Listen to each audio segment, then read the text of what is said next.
Hello, my name is Sofea, binti Mohd Fauzi.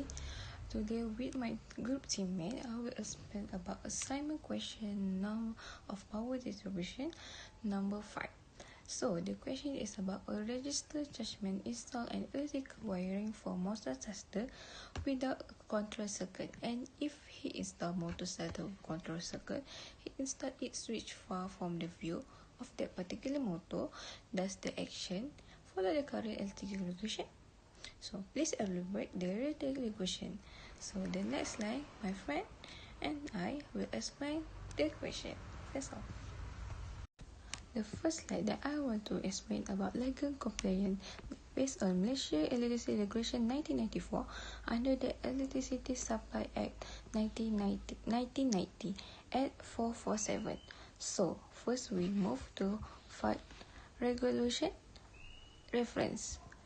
The statement applies the importance of having a proper start or stop control mechanism integrated with a motor, a starter, while essential for managing the motor initial in-rush current and ensure safe operation during startup. Is not sufficient on its own. If we lack a control circuit, the control circuit plays a crucial role in regulating the motor's operation, allowing the user to start or stop it safely and efficiently as needed. Without this circuit, the motor operation cannot be adequately managed, which could lead to potential safety hazard, operational inefficiency, or even damage to the motor and connecting system. Therefore, install a starter without incorporating an effective control circuit is considered not compliant with the safety and operational standard, as it fails to ensure the motor can be operated in a controlled and secure manner. We move to the next point about control switches play a crucial role in ensuring the safe and efficient operation of electrical system, particularly motor. For ease of use and safety, these switches must be installed in locations that are both easily accessible and clearly advisable to operators. This allows operators to quickly control or shut down the motor in case of emergency or routine operation without a delay. Placing the control switch far from the motor can lead to potential safety hazard, as it increases response time and may create confusion during a critical moments. Such a placement may also violate standard safety practice and guidelines, as operator must have an obstructed and immediate way to interact with the motor control system. Therefore, positioning the control switch in a convenient and prominent location is essential to maintain operational safety and efficiency. Next, we move on to the legal penalties. Legal penalty that I choose is about Regulation 122 that related to this case study. This sentence indicates that failing to comply with a specific law, regulation, or requirement may lead to legal consequence. These consequences include the possibility of being fined an amount that does not exceed 1,000 ringgit, which serves as the financial penalty.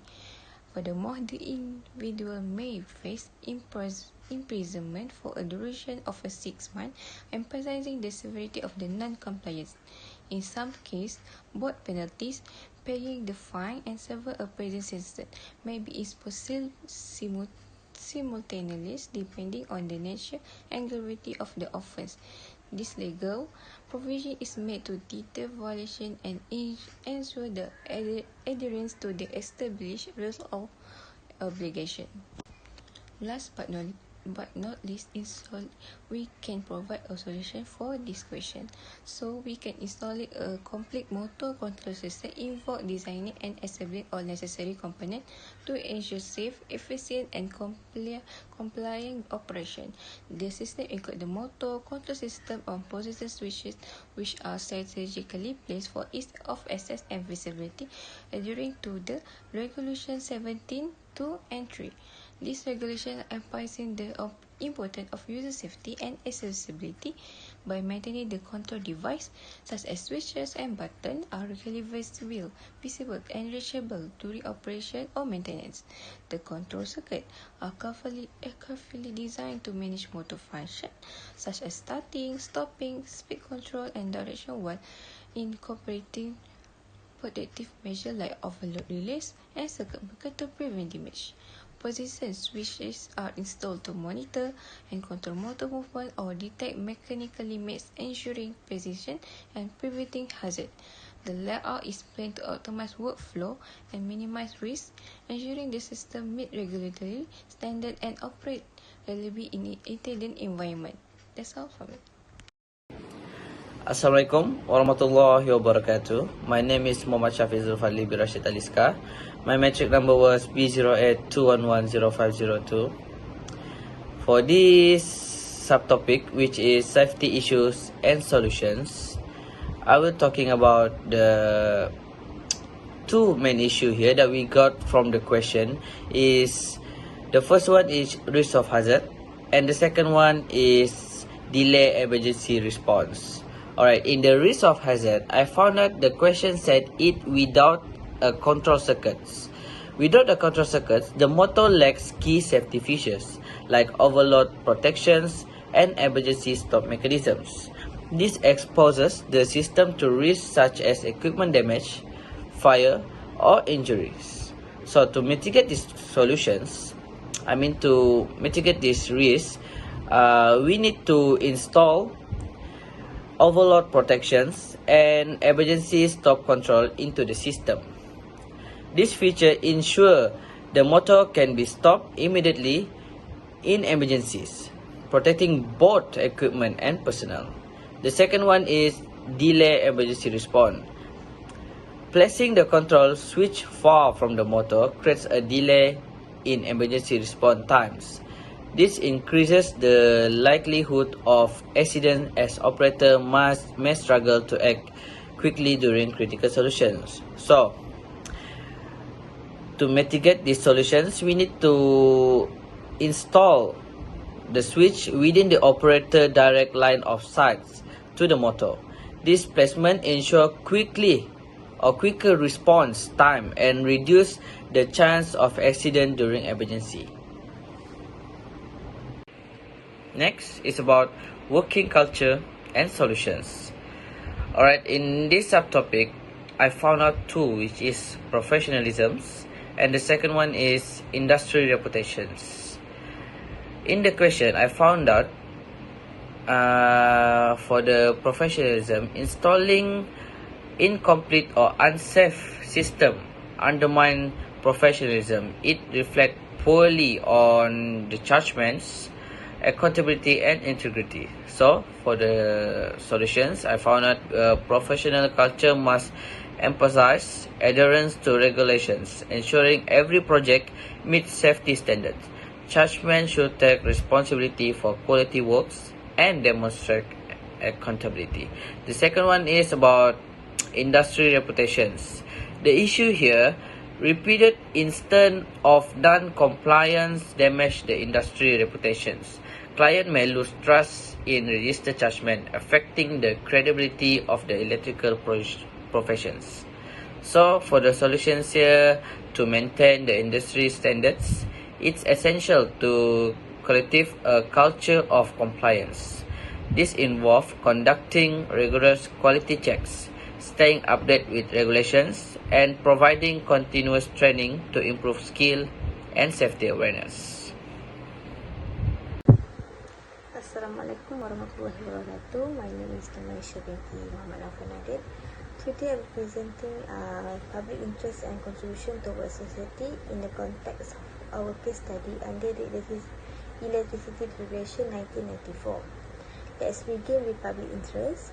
Electrical system play a critical role in modern life, powering home, business, and public infrastructure. As a professional, we have a responsibility to ensure that these systems are designed and installed safely and reliably.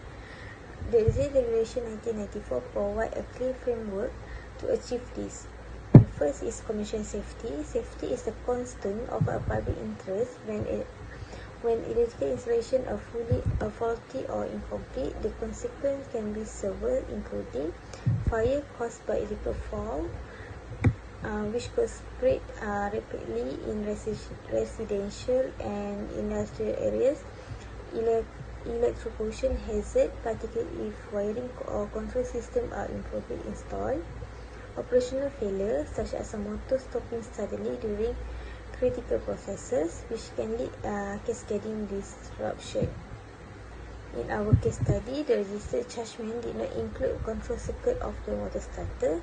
This omission violated regulation 17(2), which is mandated that motor must be equipped with effective starting and stopping mechanism. Without a control circuit, the system cannot effectively handle overload or provide emergency stop capability, increasing the risk of equipment damage and accident. Next, the motor starter which installed from the operator view, violation regulation 17(3). This regulation emphasizes that switch must be placed in location that is easily accessible, visible to the person operating or monitoring of the motor. Poor switch placement delay response time in emergency, putting both operator and the public at greater risk. My second is a trust in service. Public trust is in ethical system depend on compliance with safety and legal standard. Instead of non-compliances, like in this case, erode confidence in professional responsible for this installation. Over time, this could lead to the perception that ethical systems are reliable and or unsafe, even when compliance systems are in place. So, we come up with a solution to address this concern. All installation must fully comply with Regulation 72 and 73 by incorporating proper control circuit and ensuring switch and easily accessible. Conduct routine inspection and tests as outlined in Regulation 5 to verify compliance and maintain public safety. Lastly, educated professionals on the importance of adhering to standard. They will fostering a culture of safety and reliability. By implementing this solution, we not only mitigate risk but also reaffirm public confidence in the ethical profession and its service. Now let's discuss how compliance with ethical regulation contributes to society at large. First, economic stability. A reliable ethical system is essential for economic growth. Downtime due to ethical failure can lead to significant financial loss, particularly in industries reliant on continuous operation. For example, consider a factory where a motor failure caused by a lack of a control circuit disrupt production. The downtime might result in delay, penalty and lost revenue. This scenario could have been avoided by complying with Regulation 17(2), which ensure motor are equipped with reliable starting and stopping mechanism. Additionally, compliance system reduce maintenance costs by minimizing wear and tear by preventing accident. This stability support industry, foster investor confidence and contribute to national economic growth. For the second is ethical responsibility. As ethical professional, we have an ethical obligation to ensure the system we design and install a safe and reliable. Regulation like Regulation 112, which mandate safety precaution during installation, reinforce this duty. In our case, the chargeman failure to comply with regulation compromise this ethical responsibility by not installing a control circuit and placing switch is an inaccessible location. The chargeman not only endanger operator but also risk harm to the public. Next is a broader impact. Compliance also extends beyond individual project. It shapes the reputation of the entire profession. When we follow regulation, we set a standard of excellence that inspires trust among clients and the public. This trust encourages more people engage with ethical service, supporting advancement in technology and infrastructure. And for the solution to maximize social contribution, first professionals should go beyond compliance, integrating practice like redundancy in control system and ergonomic switch placement to enhance safety and usability. Then for second is continuous education and training should be prioritized, ensuring that chargemen and other professionals stay updated on the latest regulation and technologies. And lastly is collaboration with regulator and client can also help identify potential risks and yearly and ensure installation meet both legal and ethical standards. By adopting this measure, we strengthen the role of ethical professionals as contributor to societal safety and progress. Okay, so I will talk about the last point from this slide, the conclusion. From the case study that have been analyzed, the judgment is not uncomparable with the Electricity Regulation 1994, especially Regulation 17(2) and 3. So the pose significant risk to safety, operational integrity, and legal accountability. Addressing the issue necessitates a comprehensive approach to ensure adherence to legal standards which prioritize the safe and efficient management of electrical system. Emphasizing compliance not only uphold to the regulatory framework but also foster a professional work environment where safety protocol and ethical are embedded in daily operation. By prioritizing public interest, this measure protect individuals from potential hazards such as electrical malfunction or accident while enhancing the reliability and performance of electrical system. Furthermore, cultivating a culture of accountability of continuous improvement among professionals ensure that the principles of safety and responsibility are constantly applied, creating a ripple effect of positive outcome that extends to the broader community. This about approach ultimately strengthens trust in the electrical infrastructure and contribute to societal well-being. That's all from me. Thank you.